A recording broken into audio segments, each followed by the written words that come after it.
নমস্কাৰ স্বাগতম জনাইছো অন্য এটা ভিডিঅ'লৈ বন্ধু-বান্ধৱীসকল আপোনাৰ ঘৰত যদি অক্ষম ব্যক্তি আছে বা আপোনাৰ ৰিলেটিভছ কোনোবা যদি ডিজেবিলিটি আছে বা বিকলাংগ আছে তেন্তে আপোনালোকে এই চাৰ্টিফিকেটটো তেখেতলোকৰ বাবে বা তেখেতৰ বাবে অতি শীঘ্ৰে এপ্লাই কৰি দিয়ক সো এই চাৰ্টিফিকেটটো থাকিলে বহু ধৰণৰ সুবিধা তেখেতলোকে পাই থাকিব তো কেনেকৈ আপোনালোকে এপ্লাই কৰিব পাৰিব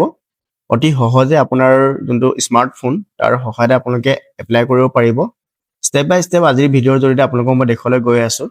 এই চাৰ্টিফিকেটে তেখেতলোকৰ জীৱনত অলপ হ'লেও সঁহাৰি দিব গতিকে আপোনালোকে ভিডিঅ'টো সম্পূৰ্ণকৈ চাব আৰু এপ্লাই কৰি আপুনি এটা ভাল পুণ্য কাম কৰক তেন্তে আমি পলম নকৰি ভিডিঅ'টো আৰম্ভ কৰোঁ আপোনাৰ মোবাইলত থকা গুগল ক্ৰমটো ওপেন কৰিব আৰু সাৰ্চ কৰিব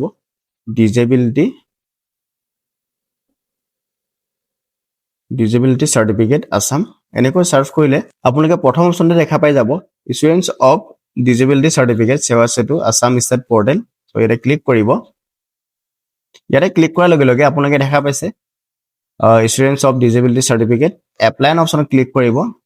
প্ৰচিডত ক্লিক কৰিব ইয়াতে আপোনালোকে দেখা পাইছে ইউনিক ডিজেবিলিটি আইডি এপ্লাই নাও অপচনত ক্লিক কৰিব ক্লিক কৰাৰ পাছতে আপোনালোকে এনেকৈ দেখা পাই যাব step to get Euro UDID card and disability certificate ইয়াতে কিছুমান ইনষ্ট্ৰাকচন দিয়া আছে আপোনালোকে পঢ়ি চাব পাৰে কেনেকৈ এপ্লাই কৰিব কি কথা ইয়াত টাৰ্মছ এণ্ড কণ্ডিশ্যন সিলেক্ট কৰিব আৰু সাবমিটত ক্লিক কৰিব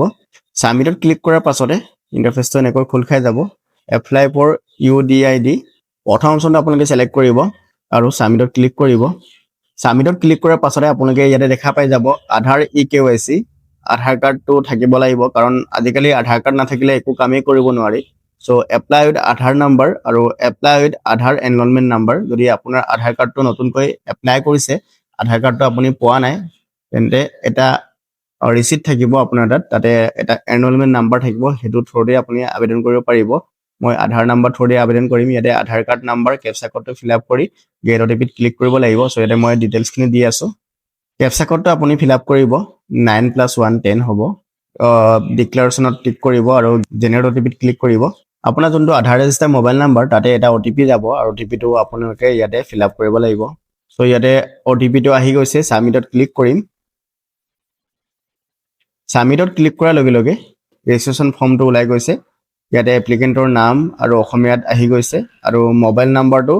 আপোনালোকে ইয়াতে দিব লাগিব আৰু ইমেইল আইডিটো আপোনালোকে দিব পাৰে মেন্ডেটৰি নহয় বাৰু তো ইয়াতে মোবাইল নাম্বাৰটো এন্টাৰ কৰি দিব মোবাইল নাম্বাৰটো এন্টাৰ কৰাৰ পাছতে তললৈ স্ক্ৰল ডাউন কৰিব ইয়াতে এপ্লিকেন্টৰ ডেট অফ বাৰ্থটো আধাৰ কাৰ্ডৰ পৰা পেস্ট কৰি ল'ব আৰু জেন্ডাৰটো সেম আৰু ইয়াতে আপোনালোকে দেখা পাইছে name of the applicant father's mother's guardian so ইয়াতে ফাদাৰ্সৰ নামটো আপুনি দিব পাৰে পিতৃৰ নামটো এণ্ড কন্টেক্ট নাম্বাৰ মোবাইল নাম্বাৰটো এন্টাৰ কৰিব মোবাইল নাম্বাৰ এন্টাৰ কৰাৰ পাছতে আপোনালোকে ইয়াতে দেখা পাই যে ফটো আপলোড কৰিব লাগিব এক কপি পাছপোৰ্ট ফটো আৰু সিগনেচাৰটো আপলোড কৰিব লাগিব ফটো আৰু সিগনেচাৰ আপলোড কৰাৰ পাছতে আপোনালোকে তললৈ স্ক্ৰল ডাউন কৰিব ইয়াতে আপোনালোকে দেখা পাইছে গ্ৰুপ অফ আইডেন্টিটি কাৰ্ড আধাৰ কাৰ্ডটো সিলেক্টেড আছে আৰু আধাৰ কাৰ্ডটো আপুনি ইয়াতে আপলোড কৰিব লাগিব 100 KB ভিতৰত থাকিব লাগিব আধাৰ কাৰ্ডটো আপলোড হৈ গৈছে আপোনালোকে দেখা পাইছে আৰু ইয়াতে আপোনালোকক খুদিছে ৰেসিডেন্সিয়েল এড্ৰেছ এজ পাৰ আধাৰ যদি এজ পাৰ আধাৰ হয় তেন্তে আপোনালোকে ইয়েস লিখিব আৰু ইয়াতে আপোনাৰ সাব ডিভিজন যি হয় এটা আপোনালোকে সিলেক্ট কৰিব আৰু ভিলেজটো সিলেক্ট কৰিব আপোনাৰ গাঁওখনৰ নাম আৰু পিন কোডটো ইয়াতে শো হৈ থাকিব disability details in case of multiple disabilities please choose 2 or more out of 20 disabilities so ইয়াতে আপোনালোকে চুজ কৰিব লাগিব কি disability আছে ইয়াতে গুটেবোৰ disability আছে আপোনালোকে ভালকৈ চাই ল'ব কোনটো disability আন্ডাৰ আপোনাৰ হয় হেতু সিলেক্ট কৰিব আৰু ইয়াতে খুদিছে disability due to কিহৰ কাৰণে disability হৈছিলে হেতু খুদিছে এক্সিডেন্ট ডিজিজ কিহৰ কাৰণে হৈছে আপুনি এটো দিব ঠিক আছে আৰু disability by birth যদি জন্মৰ পৰাই হয় তেন্তে ইয়েস কৰিব যদি জন্মৰ পৰা নহয় তেন্তে নো কৰিব hospital for assessment issue of UID card disability certificate is your treating hospital in other state যদি আপোনাৰ ট্ৰিটমেন্ট বেলেগ ষ্টেটত যদি বেলেগ ৰাজ্যত হৈছে তেন্তে ইয়েসত ক্লিক কৰিব যদি নহয় নোট ৰাখিব ঠিক আছে ইয়াতে হস্পিটেল নেমটো খুদিছে ইয়াতে অটোমেটিক আহি গৈছে ধেমাজি সিভিল হস্পিটেল সেটা টিক কৰিব ঠিক আছে তাৰ পৰা আপুনি সাৰ্টিফিকেটটো লাষ্টত গ্ৰহণ কৰিব লাগিব আমাৰ ধেমাজি ডিস্ট্ৰিক্ট হয় কাৰণে ধেমাজি ডিস্ট্ৰিক্টটো ইয়াতে শো হৈছে ইয়াতে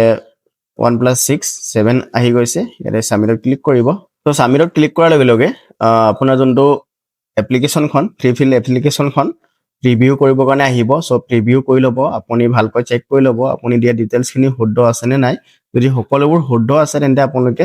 ফাইনেল সাবমিশন কৰিব পাৰিব ইয়াতে আপোনালোকে দেখা পাইছে final submission so final submission কৰাৰ লগে লগে আপোনাৰ এপ্লিকেশনখন সাকসেসফুলি সাবমিটেড হৈ যাব ইয়াতে আপোনালোকে দেখা পাইছে ফাইনেল সাবমিশন ইয়াতে ক্লিক কৰিব সো এনেকৈ এটা মেসেজ আহি যাব আপোনাৰ ৰেজিষ্টাৰ মোবাইল নম্বৰত আপোনাৰ ডিজেবিলিটি সাৰ্টিফিকেটৰ কাৰণে এপ্লিকেশনখন সাকসেসফুলি সাবমিটেড হৈছে বুলি তো এয়া আছিল আজিৰ ভিডিওটো এনেকৈ আপোনালোকে ডিজেবিলিটি সাৰ্টিফিকেটৰ কাৰণে অনলাইন আবেদন কৰিব পাৰিব আজিৰ ভিডিওৰ ইনফৰমেশনটো যদি আপোনালোকৰ ভাল লাগিলে তেন্তে এটা লাইক কৰিব লগতে চেনেলত যদি নতুন তেন্তে আপোনালোকে চেনেলটো সাবস্ক্ৰাইব কৰি ৰাখিব ধন্যবাদ